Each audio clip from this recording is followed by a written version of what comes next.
ونصلی ونسلم علی رسولہ کریم اما بعد فاعوذ باللہ من الشیطان الرجیم بسم اللہ الرحمن الرحیم ان اللہ وملائکتہ یصلون علی النبی یا ایہا الذین آمنوا صلوا علیہ وسلموا تسلیما الصلاۃ والسلام علیک یا سیدی یا رسول اللہ وعلى آلك وأصحابك يا سيدي يا حبيب الله الصلاة والسلام عليك يا سيدي يا خاتم النبيين وعلى آلك وأصحابك يا سيدي يا شفيع المذنبين۔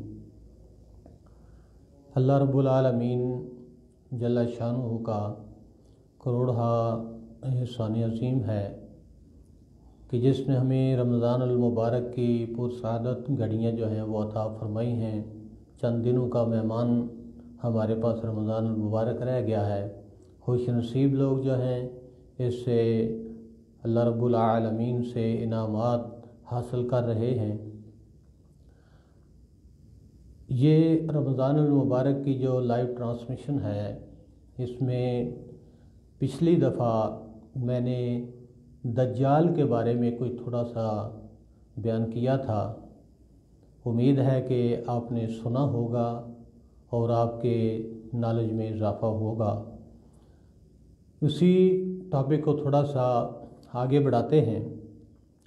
حضور علیہ الصلاۃ والتسلیم نے ارشاد فرمایا کہ دجال بہت بڑا فتنہ ہے، اس جیسا فتنہ جو ہے وہ قیامت تک سے بڑا فتنہ اور کوئی نہیں ہو سکتا۔ ہم نے اس کے بارے میں بھی خود بھی اویئرنیس حاصل کرنی ہے، اور یہ جو اس کے بارے میں ہمیں انفارمیشن ملے، ہمارے لیے ضروری ہے کہ ہم دوسرے مسلمانوں تک بھی اس بات کو پہنچائیں۔ حضرت تمیم داری رضی اللہ تعالی عنہ کی حدیث پاک میں نے بیان کی تھی۔ اللہ کے محبوب صلی اللہ علیہ وسلم نے دجال کے آنے سے پہلے کے حالات بیان کرتے ہوئے ارشاد فرمایا، حضرت ابو امامہ باہلی جو ہیں اس حدیث پاک کے راوی ہیں، کہ اللہ رب العالمین جو ہے دجال کی دنیا میں اس طرح سامنے آنے سے پہلے رب تعالیٰ فرمائے گا کہ اے آسمان اپنی بارش جو ہے وہ تیسرا حصہ بارش کو روک دے، تو یہ بارش کو روک دے گا، بارش نہیں برسے گی، یہ پورا سال ایسے ہی چلے گا۔ پھر دوسرے سال اللہ تبارک و تعالیٰ فرمائے گا کہ اے آسمان اب جو ہے وہ تو اپنا آدھا حصہ جو ہے وہ بارش کا روک دے۔ پھر تیسرے سال اللہ تبارک و تعالیٰ فرمائے گا کہ اب ایک حصہ جو ہے وہ روک دے۔ تو اس طرح حضور صلی اللہ علیہ وسلم نے فرمایا کہ قحط سالی بن جائے گی۔ یہ دجال کے دنیا میں آنے سے پہلے کی علامات ہیں۔ اور پھر حضور علیہ الصلوۃ والتسلیم نے ارشاد فرمایا کہ جس وقت دجال جو ہے اس دنیا میں اپیئر ہوگا، دنیا میں سامنے آئے گا، تو اس وقت اس کا پہلا دن جو ہے 40 دن، یہ تقریباً 40 دن یہ دنیا میں رہے گا، اور 40 دن کے بعد یہ قتل کر دیا جائے گا۔ فرمایا کہ پہلا دن جس کا ہوگا وہ 1 سال کے برابر ہوگا، ایک دن 1 سال کے برابر ہوگا۔ اس کا دوسرا دن جو ہے وہ مہینے کے برابر ہوگا، تیسرا دن جو ہے وہ ہفتے کے برابر ہوگا، اور اس کے بعد جو ہے وہ نارمل ڈیز جو ہیں وہ چلتے جائیں گے۔ یہ اس کے دجال کے دنیا میں اپیئر ہونے سے کے حالات ہیں کہ جس وقت یہ آئے گا تو دن اس انداز میں چلیں گے۔ اب صورتحال یہ ہے کہ یہ دجال کس جگہ پر ہے۔ وہ پچھلے دفعہ میں نے آپ کے سامنے حدیث پاک بیان کی تھی حضرت تمیم داری کی، تو اس وقت حضور علیہ الصلوۃ والتسلیم آپ کے ہاتھ میں ڈنڈا مبارک تھا، عصا مبارک تھا، آپ نے زمین پر دے کر ایسے مارا، اور آپ نے فرمایا کہ دجال مشرق میں ہے، دجال مشرق میں ہے، دجال مشرق میں ہے، 3 دفعہ آپ نے فرمایا۔ جب اس کو ہم دیکھتے ہیں کہ نبی علیہ الصلوۃ والتسلیم کا اشارہ کس سائڈ پر تھا، تو وہ اشارہ جو ہے وہ تقریباً یورپ سائڈ پہ جا کے بنتا ہے، یورپ سائڈ پر، اور जिस वक्त हम देखते हैं तो जो पानी की जिस जगह पर हज़रत तमीम दारी ने वो बयान किया था, उसकी करीब करीब कोई मुल्क जो है इस्लामी मुल्क नज़र नहीं आता। सारे के सारे मुल्क जो हैं वो क्रिश्चियन नज़र आते हैं। यूरोप है और दूसरी तरफ पर अमेरिका लग जाता है। तो ये फिर कौन सी जगह बनती है? देखिए, दज्जाल के आमद के बारे में ये यहूदी लोग जो है ये दुआएं कर रहे हैं कि या अल्लाह वो बंदा जिसे हम नजात दहिंदा कहते हैं, इसे जितनी जल्दी हो सके तो भेज दे। वो इसके लिए दुआएं कर रहे हैं कि कब ये आएगा, कब ये आएगा, जल्दी आ जाए, उसके लिए दुआएं कर रहे हैं, उसके लिए सर्च कर रहे हैं कि किस जगह पर है। लेकिन सवाल ये पैदा होता है कि ये साइंस एंड टेक्नोलॉजी जिसने दुनिया के चप्पे चप्पे को छान मारा है, ये अभी तक दज्जाल की जगह का तयन क्यों नहीं कर सके? ये साइंस ने आज तक इसका वजह क्या है कि तयन नहीं किया। दरअसल बात इस तरह है कि हुजूर अलैहिस्सलातु व तस्लीम ने इरशाद फरमाया कि शैतान जो है वो अपना तख्त पानी पर लगाता है, समंदर के पानी के ऊपर लगाता है। और अल्लाह तबारक व तआला ने फरमाया है कि शैतान वहाँ तख्त लगाता है जहाँ तुम देख नहीं सकते। इसका मतलब ये हुआ कि ये दज्जाल चूँकि शैतान का एक बहुत बड़ा हथियार है, बहुत बड़ा एक चेला है, और ये एक ऐसी जगह पर है जो इंसानी अप्रोच से जगह जो है वो दूर है। तो वो कौन सी जगह है? जिस वक्त हम इसको गौर करते हैं तो हमारे सामने एक चीज़ जो है वो नज़र आती है। वो क्या कि ये बहरे ओकियानूस में हमें बरमूदा ट्रायंगल एक ऐसी जगह नज़र आती है, एक ऐसी जगह नज़र आती है। दरअसल ये बरमूदा जो है ये तकरीबन 300 जज़ायर पर मुश्तमिल है। बरमूदा जो है ये तकरीबन 300 जज़ायर पर मुश्तमिल है, जिनमें सिर्फ़ और सिर्फ 20 ऐसे जजीरे हैं जिन पर इंसानी ज़िंदगी मौजूद है, इंसान मौजूद है, मगर वो भी बहुत थोड़ी तादाद में हैं, वो भी ज़्यादा तादाद में, ज़्यादा मिकदार में नहीं है। तो जिस वक्त हम गौर करते हैं तो हमारे सामने एक चीज़ नज़र आती है जिसे हम बरमूदा ट्रायंगल के नाम से याद करते हैं। बरमूदा ट्रायंगल के बारे में ये वो जगह है जिसका कुल रकबा जो है 11,86,000 मुरब्बा किलोमीटर है, ये जो बरमूदा ट्रायंगल है। और इसके अंदर जिस वक्त हम गौर करते हैं तो हमें पता चलता है कि 1850 में बरमूदा ट्रायंगल में तकरीबन 50 से ज़ायद कश्तियाँ जो हैं वो लापता हो गई। जो ही एक ट्रायंगल जो बना हुआ है, ये जो ट्रायंगल है, ये जो ही इसके अंदर कश्ती जाती है, जब कोई चीज़ भी जाती है तो फिर वो वापस नहीं आती। ये बरमूदा फिर इससे होती हुई पोर्टोरिको और इसके बाद जो फ्लोरिडा के साथ इसकी जो है सरहद है, इस तरह जाके मिल जाती है। यानी कि ये एक ट्रायंगल बनता है, तकोन बनती है। और क्या होता है कि 5 दिसंबर 1945 में तकरीबन 2:10 पर फ्लोरिडा एयरबेस से 5 तैयारे जो हैं वो सफ़र के लिए निकले। 5 तैयारे सफ़र के लिए निकले। जिस वक्त वो सफ़र कर रहे हैं, सफ़र करते हुए वो इसी ट्रायंगल के अंदर घुस जाते हैं।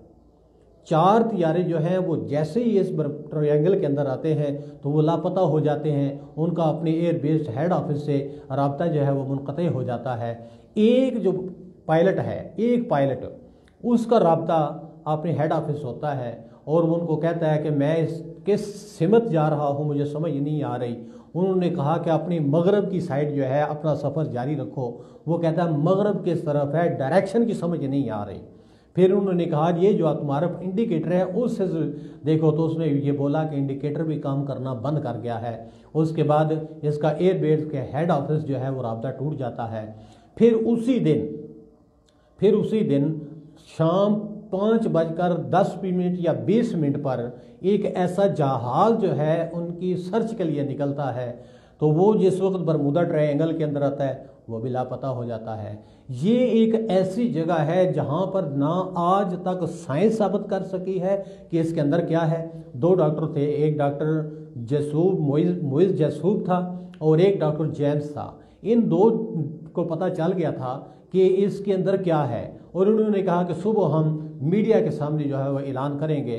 रात को एक होटल के अंदर आराम कर रहे थे, सुबह देखा तो वो दोनों की लाशें मिली, और ये भी मालूमात में है कि एक की लाश मिली, वो भी पंखे के साथ लटकी हुई थी, हैंग था, फांसी दे दी गई थी, और दूसरा जो है वो लापता था। इट मीन वो दोनों जो है वो लापता हो गए, मर गए, ख़त्म हो गए। कि क्यों? कि वो राज जो था वो सामने आना मुश्किल था। तो एक सर्वे के मुताबिक, ये कोई 100% श्योरिटी नहीं है, लेकिन सर्वे के मुताबिक ये बरमूदा ट्रायंगल जो है इसके अंदर इस वक्त भी दज्जाल मौजूद हो सकता है, क्योंकि अल्लाह ताला ने फरमाया है कि जहाँ वो तख्त लगाता है तुम जो है वो शैतान जहाँ तख्त लगाता है तुम देख नहीं सकते, और नबी अलैहिस्सलाम ने फरमाया कि पानी के ऊपर तख्त लगाता है। इसका मतलब इशारा ये मिलता है कि हो सकता है दज्जाल की वो जगह हो। बहरहाल हुज़ूर सल्लल्लाहु अलैहि वसल्लम ने इरशाद फरमाया, एक हदीस पाक के मुताबिक ये आता है कि आपने फरमाया कि ये इस्फहान से आएगा।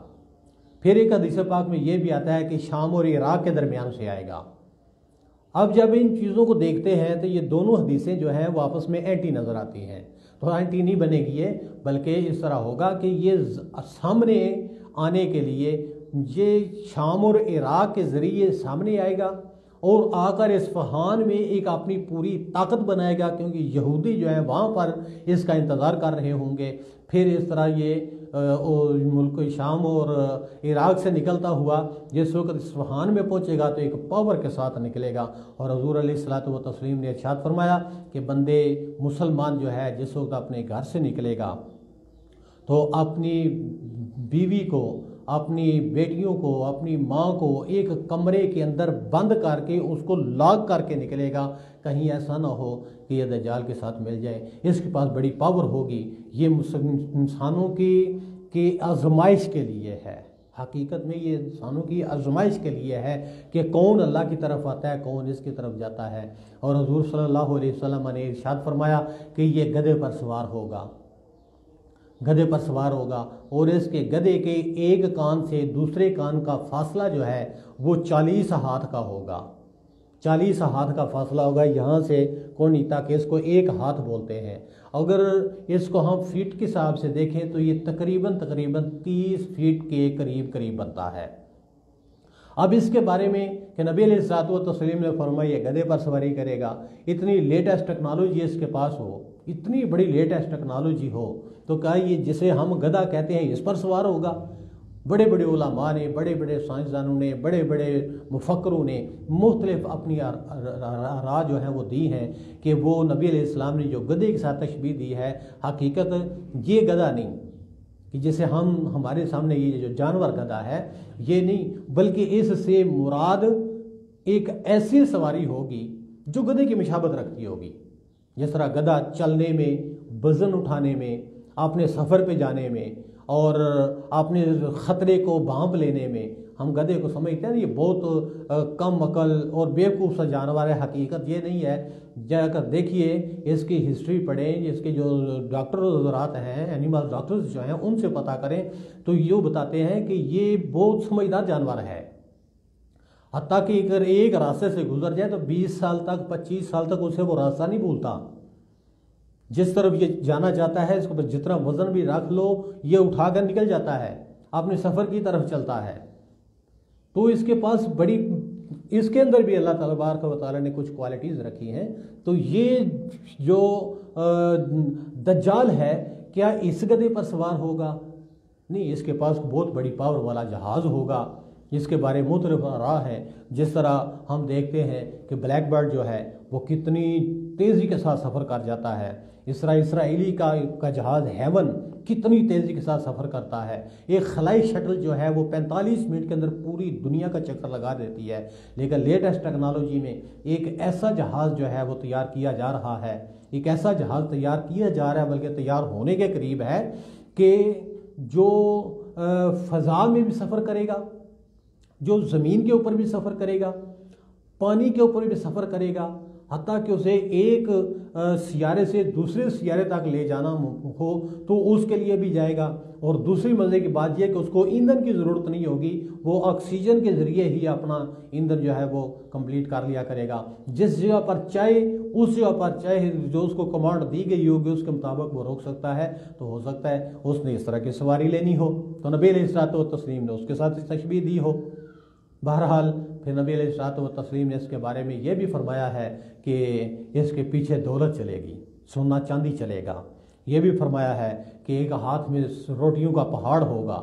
یہ بھی فرمایا ہے کہ اس کے پیچھے دریا چلیں گے۔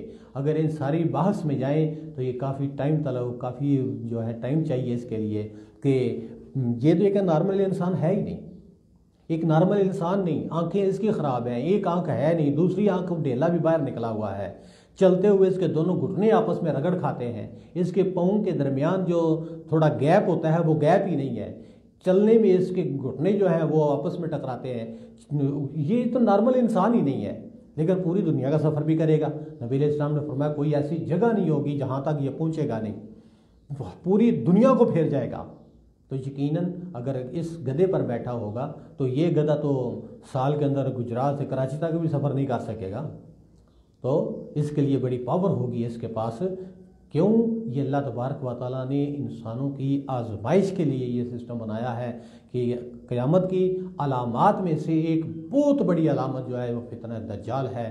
دعا کیا کریں کہ اللہ تبارک و تعالیٰ مجھے بھی، ہم سب کو، تمام مسلمانوں کو فتنہ دجال سے محفوظ فرمائے۔ اللہ نے پھر توفیق عطا فرمائی، پھر کبھی موقع ملا تو پھر انشاءاللہ اس کے بارے میں یہ کیسی ٹیکنالوجی یوز کرے گا، کس طرح یہ کرے گا، پوری دنیا میں کیسے جائے گا۔ جو نبی علیہ السلام نے فرمایا اس کے پیچھے سونا چاندی چلے گا، اس کا کیا مطلب ہے؟ اور یہ فرمایا اس پر کے ہاتھ میں روٹیوں کے پہاڑ ہوں گے، اس کا کیا مطلب ہے؟ روٹیاں تو دوسرے دن سوکھ جاتی ہیں، اور پانی اگر اس کے پیچھے پانی کے دریا چلیں تو یہ ایک دریا جو ہے تو وہ شہر پورے کو ویسے ہی برباد کر کے رکھ دے۔ برباد کس کو کرے گا؟ تباہ کس کو کرے گا؟ ایمان کس کے خراب کرے گا؟ بہرحال یہ ایسی چیزیں ہیں جن کو سمجھنے کے لیے ہمیں وقت چاہیے۔ اللہ تبارک و تعالیٰ نے پھر کبھی موقع دیا تو انشاءاللہ اس پر بھی جو ہے وہ پردہ کشائی کی جائے گی۔ اللہ تبارک و تعالیٰ اپنے پیارے محبوب صلی اللہ علیہ وسلم کے طفیل فتنہ دجال سے محفوظ رکھے۔ وما علیہ الا البلاغ المبین۔